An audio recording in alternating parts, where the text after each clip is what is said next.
back to my channel. I hope you're all doing well out there. And today we're going to head back to the early 80s for an animal attack film. But before we do that, do me a favor, like, comment, and subscribe.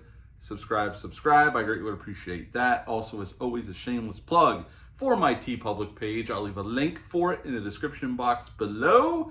And today we're going to talk about a Stephen King adaptation and probably one of the most famous animal attack films, especially dog-wise. And that film is Cujo. Yes, Cujo came out August 12th of 1983. It's rated R. It's an hour and 33 minutes long. Had a budget of $5 million, and upon release, it made a little over $21 million in America.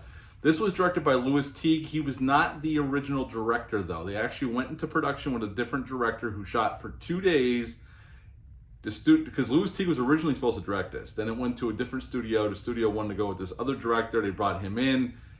They went to Warner Brothers, and after 2 days, the other director left. They brought in Lewis Teague, and none other than Jan de Bont was the cinematographer on this film. And you could tell with the cinematography in this film is very well done. Now, Lewis Teague got this job. Stephen King actually recommended him for this job based off his work on Alligator from 1980. After this movie came out, he would do another Stephen King adaptation in 85 called Cat's Eye, if you remember that one.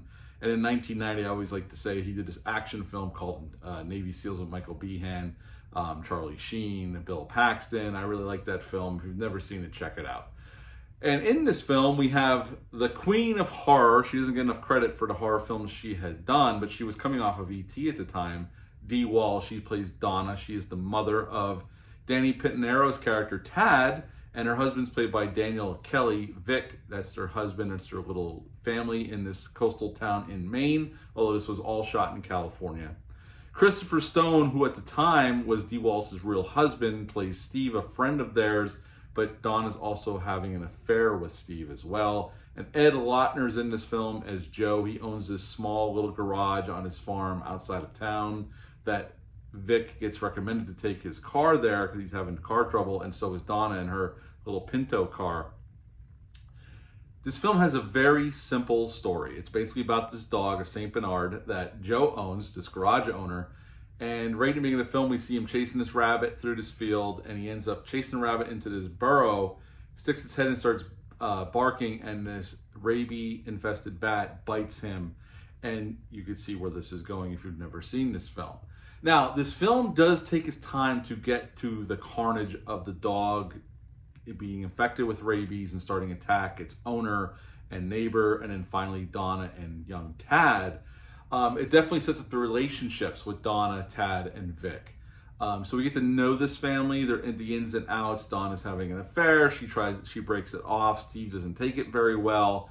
And then in the last third or the second half of the movie is when Donna goes to take her Pinto to the garage. Joe is not there. He's already been attacked and killed by the dog. And her car stalls just as they make it there because she's having problems. And that's when the Saint Bernard, or Cujo, attacks. And this is where we spend the majority of the rest of the film, in this car with Donna and Tad trying to get out of the situation, trying to figure a way out. We do cut to, back to Vic. He's on a business trip. He's very worried. He hasn't been able to reach his wife in a few days. And then finally he goes home. He cuts his business trip home early, and he basically goes to the farm. But by the time he shows up, Donna has dispatched of Cujo. She gets attacked.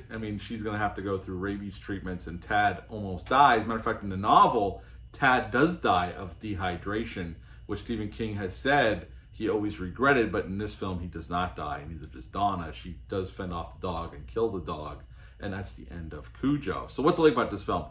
Well, I think the length is perfect, an hour, 33 minutes long. We really do spend enough time with this family to be able to care about them. They're flawed, but yet we care about them. We get to know the ins and outs of their family. Young Tad is having problems he's afraid of monsters in his closet, which could be a manifestation of the tension in the house because he knows something's wrong between his father and his mother, although they try to put on a good front. And then we get to the second half with the meat of the story of why everybody wants to watch this film is the part where the dog does attack and does its thing.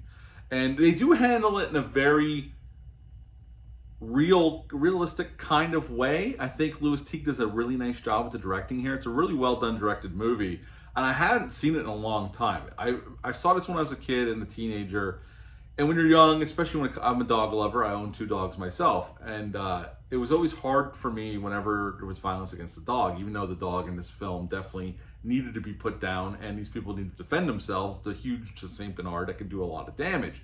So, but rewatching this on this 4K, by the way, this 4K from Kino Lorber is definitely worth, if you're a fan of this film, it's never looked better. It looks gorgeous, and Jan de Bont cinematography looks striking on this 4K.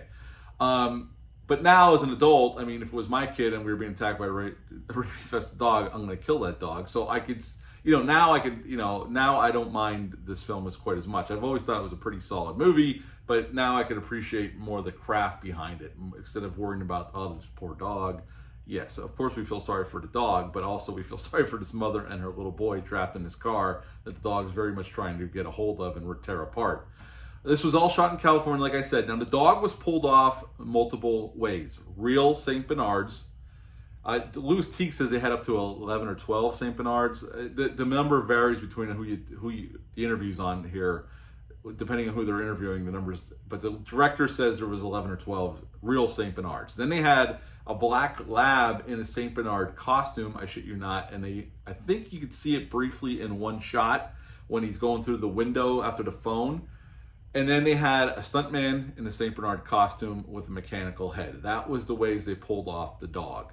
And it, pretty much the way it edits together, it's pretty seamless. So I think there was one shot where I could tell it was the mechanical head. It's when the dog's ramming the side of the car. That's when they're using the mechanical head. Obviously, they're not going to have the real dog do that.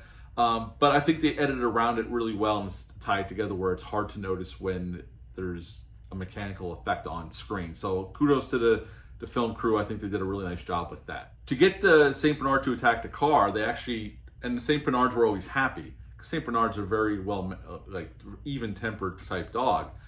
They would put their favorite toys in the car, depending which one's on screen. That's when they would try to go after the car. But they also had to tie the St. Bernards' tails down because they were always wagging. Because again, St. Bernards are pretty well-tempered and they really don't want to attack anybody. So they were pretty happy dogs. So to make them not look happy on screen, they had to tie their tails down so they're not showing why they're filming the dogs. Stephen King actually helped write the script, but he didn't take a credit for it. And he really likes this adaptation, although he did say in a quote that he barely remembers writing this novel because of his addictions at the time. At the end of the day, this is a very solid horror film. And it's a more realistic horror film in a way because this dog gets rabies, and we, unfortunately, that's why we take our dogs for rabies shots. We don't want them to come down with rabies. So I've always appreciated this film, although it's easier for me to appreciate the artistry now. I think Louis Teague does a very nice job with this film, from the cinematography, the camera work, and of course the acting. Dee Wallace was a rock star, still is to this day. And obviously she was in The Howling, E.T. before this movie. She teamed up with Rob Zombie a handful of times. So I mean, I always call her the Queen of Horror because she truly is. I mean, she's a really good actress, and she always was. She still is to this day. I think the whole cast is great here. This is a really solid horror film. At the end of the day, I would give Cujo an 8.5 out of 10. 8.5 out of 10 for Cujo. What are your thoughts on this film? Leave a comment down below. Let me know. Hit the thumbs up. Hit the subscribe button. Just share this video. I really would appreciate that. I'm having a hard time talking today. It's hot as can be down here in North Carolina. But until next time, bye.